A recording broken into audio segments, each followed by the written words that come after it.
Hola, avui veurem la diferència entre cap i gens. Els dos quantitatius serveixen per expressar una quantitat zero, però fem servir cap amb noms comptables, és a dir, amb coses que es poden comptar. Per exemple, els tomàquets.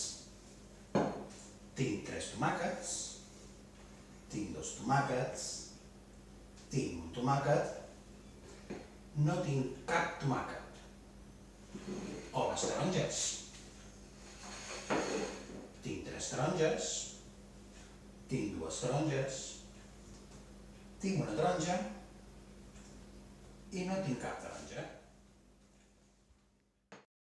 En canvi, fem servir gens, també per expressar una quantitat zero, però amb noms incomptables, amb coses que no es poden comptar.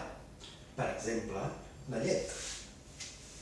Tinc molta llet.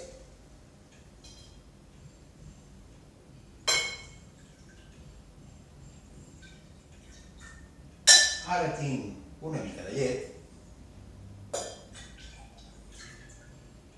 I ara no tinc gens de llet. O, per exemple, amb l'arròs. Tinc molt arròs.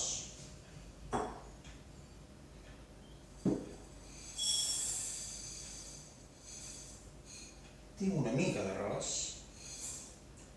i no tinc gens d'arròs. Ara no tinc cap tomàquet, cap taronja, gens d'arròs i gens de llet. No tinc res.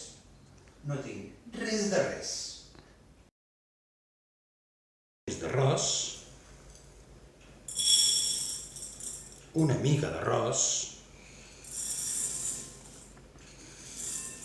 bastant arròs, molt arròs, cap taronja, unes quantes taronges,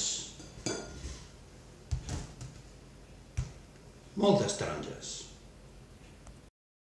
gens de llet, una mica de llet,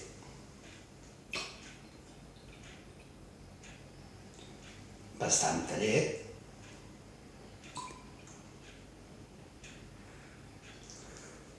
molta llet,